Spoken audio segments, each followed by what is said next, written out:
So by now, I think that most progressives have noticed that DNC Chairman Tom Perez has co-opted the language progressives use when talking about healthcare.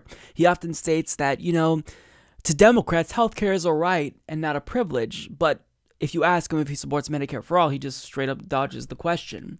Now, in an interview with Chris Cuomo on CNN after Alexandria Ocasio-Cortez's victory, he was asked for some clarity on the Democratic Party's stance when it comes to healthcare. And as you will see in this clip here, he just couldn't give Chris Cuomo any clarity whatsoever on this matter. She represents things that are decidedly different than a lot of people in your party. She is left. And she might be left of Bernie Sanders on some issues, saying that ICE has to go. Is that a reflection of who your party will be across the country? Listen, Alexandria Ocasio-Cortez ran a spectacular campaign, and as a Latino, it's inspiring to see another Latina run and win. And she ran because she was focused on the issues that people in her community cared about. Just as when Connor Lamb won a few months ago, he was focused on the issues that mattered to people in his districts. And we've been winning elections, Chris, statewide elections, congressional elections, state legislative elections, mayoral, etc., because our candidates have been laser focused on healthcare, laser focused on immigration, as Alexandria was doing. But her solutions, Tom, Medicare for all, her solutions on immigration, get rid of ICE, are those things that the party will adopt as a platform, or are you going to leave it to district by district, make the choices that work for you as a candidate?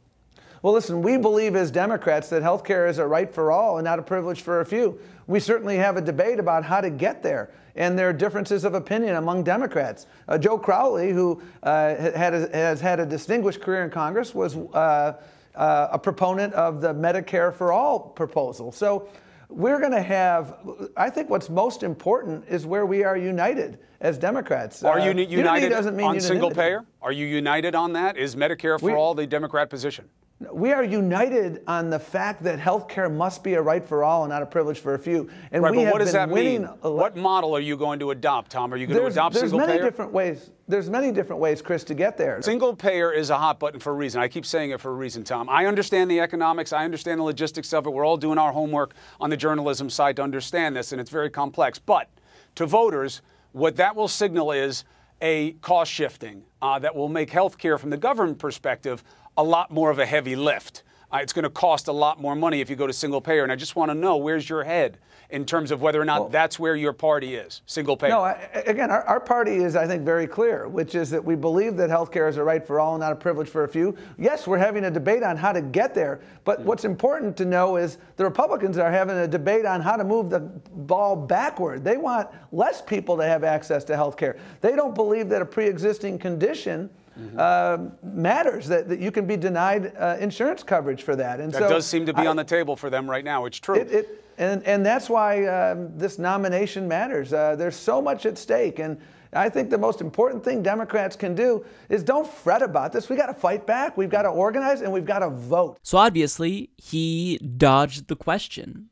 And he said 3 different times, healthcare is a right and not a privilege. He said that, and then Chris Cuomo asked him if Democrats are united on Medicare for all, and he said it again. We are united on the fact that healthcare must be a right for all and not a privilege for a few. And then Chris Cuomo asked him a 3rd time, and he said the same thing. We believe as Democrats that healthcare is a right for all and not a privilege for a few. I mean, he said 3 different times that he believes healthcare is a right for all and not a privilege for a few, but he refuses to state whether or not Democrats support Medicare for all. If you don't support Medicare for all, then you don't believe that healthcare is a right, because rights aren't denied to you because you're poor. Rights are guaranteed to every single American in this country.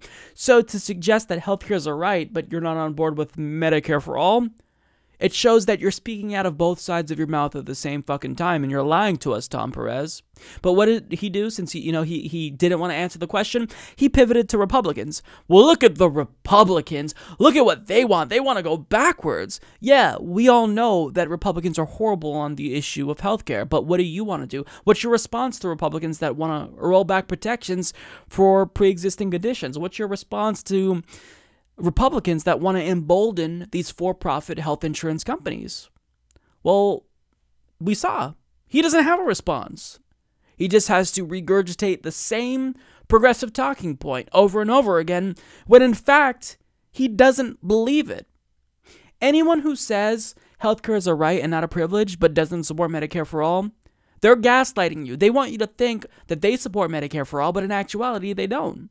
Now, I do want to get to what Chris Cuomo says, because he states, it's going to cost a lot more money if you do go to single payer. Now, from an individual perspective, that's just flat out wrong. It's factually incorrect.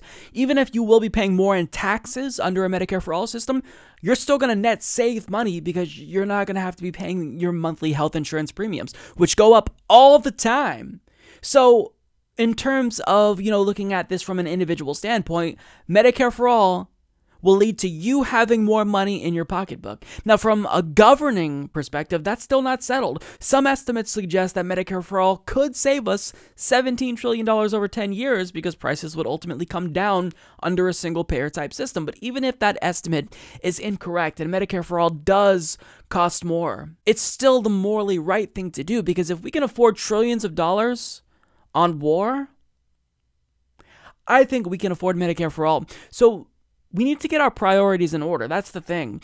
We always talk about, how are you going to pay for this when it comes to progressive policies that are overwhelmingly popular? But how many news pundits asked Republicans how they were going to pay for their $1 trillion tax cut to wealthy people? Nobody asked that. So there's this double standard to where any time a progressive policy is proposed, well, the number one go-to question is, how are you going to pay for that? But when it comes to military spending, tax cuts for the rich, well, they never ask that question.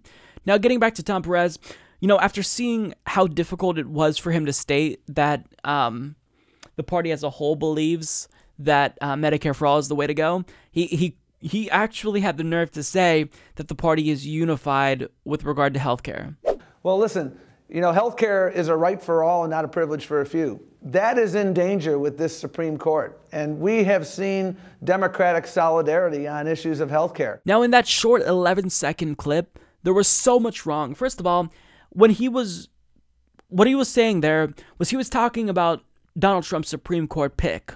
But he was implying that Medicare for all was at stake here, when that's not what the Affordable Care Act is. Because he is correct that Donald Trump's incoming Supreme Court nominee, if confirmed, could roll back the Affordable Care Act. But Obamacare was not Medicare for all. But what Tom Perez did here was he implied that universal health care was at stake, when Obamacare still left millions of people either underinsured or uninsured. So don't pretend as if that's the case, and don't gaslight us and say that there's solidarity on this issue of healthcare when it comes to Democrats, when half the party still refuses to support Medicare for all. And finally, don't tell us that healthcare is a right and not a privilege if you don't support Medicare for all, but he said it again.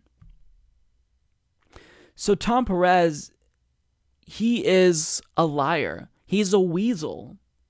He really, really desperately wants us to believe that Democrats support healthcare as a right when they don't. That's just the fact. They don't. Sure, it's the case that half of Democrats in the House support it, but only 16 Democrats have signed on to Bernie Sanders' Medicare for All bill in the Senate? What gives? Until your party, at least a slim majority, signs on to Medicare for all, you don't get to claim that healthcare is a right, or you don't get to claim that Democrats think healthcare is a right.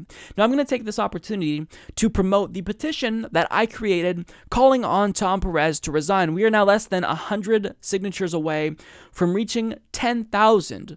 Now, again, this may not go anywhere. It probably won't go anywhere, but we still need to make our voices heard, and we need to empower ourselves going into 2020, because if the establishment already knows that we're dissatisfied with Tom Perez, then hopefully that will make the DNC and Tom Perez a little bit less inclined to do any shenanigans in 2020 like they did in 2016. So at the end of the day, Tom Perez is nothing more than a liar. He doesn't believe healthcare is a right. People who believe healthcare is a right will come out and endorse Medicare for all unequivocally, and they don't have to squirm when you ask them the question. If they support Medicare for all, they don't have to pivot to the Republicans. If they support Medicare for all, they just say, yes, I support Medicare for all. And those are the only people who can claim that they think healthcare is a right and not a privilege, because we don't deny rights to people who can't afford them. That's not the way that rights work, Tom Perez. So stop using our language. If you're going to use our language, then you have to endorse the policies that are inextricably linked to that political rhetoric. Support this podcast by becoming a patron at patreon.com/Humanist Report.